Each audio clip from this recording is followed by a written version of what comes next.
Hello guys, আমি জাইগ্রেড। আজকে আপনাদের সাথে একটা ছোট্ট ডিসকাশন হবে। জিনিসটা হলো কিভাবে আপনারা প্লেয়ারদের স্কিল দিবেন। তো সবাই কি করেন, নর্মালি যান, প্লেয়ার সিলেক্ট করেন। যদিও ওই প্লেয়ারকে আমি মনে হয় সবে স্কিল দিয়ে রাখছি, অন্য প্লেয়ারদের দেখাই। সময় মতো গিয়ে এভাবে আপনারা প্লেয়ার স্কিলে যান, তারপরে নিউ স্কিল বাটনে ক্লিক করে র্যান্ডমলি একটা সিলেক্ট করে ক্লিক করে দেন। এটা আসলে রং, কারণ আপনার এই প্লেয়ারের মাল্টিপল স্কিল অলরেডি রয়েছে। তো এর মধ্যে থেকে যদি কোনো স্কিল আপনাকে দিয়ে দেয়, তো এই স্কিলটা আপনার লস হয়ে যেতেছে। তো এর সঠিক উপায় কি আপনাকে আমি দেখাচ্ছি। আপনারা একটু ওয়েট করেন। জাস্ট আমরা যাব, কিছু স্ট্যান্ডার্ড প্লেয়ার কিনবো প্রথমে। 0 GB প্লেয়ার। এটা কিভাবে পাবেন? প্রাইস, একেবারে প্রাইস সিলেক্ট করে এটাকে উপর দিকে দিয়ে জাস্ট শর্ট করলেই আপনারা পেয়ে যাবেন। তো আমি এখান থেকে একটা এসএস এর কার্ড নেই, যার কোনো স্কিল নাই। তো আমরা যদি এটার মধ্যে কোনো স্কিল দেই, ওইটা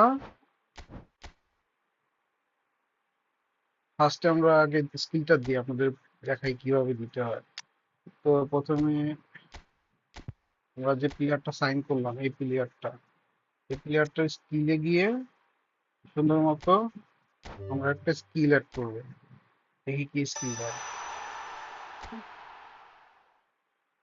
এই স্কিল হয়তো যদি এই প্লেয়ারটার মধ্যে থাকতো, জাভি আলোনসোর মধ্যে থাকতো, তাহলে এই স্কিলটা আপনার আনেবল হয়ে যেত এই প্লেয়ারটাকে দেওয়ার সময়। তো আপনার ওইটা পুরাই লস হয়ে যেত।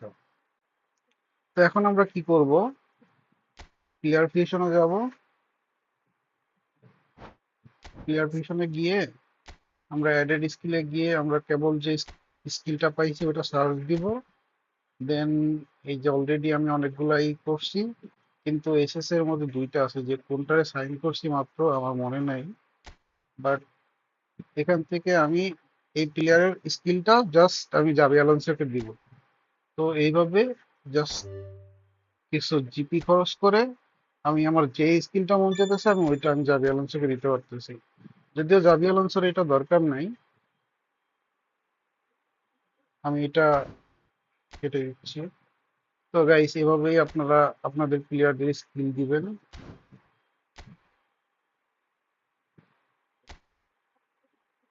আর অন্য কোনো বিষয়ে যদি আপনাদের কোনো ভিডিও লাগে আমাকে বলবেন, আমি ওটার উপরে ভিডিও বানিয়ে দেবো। তো বাই গাইস, আজকের জন্য এইটুকুই।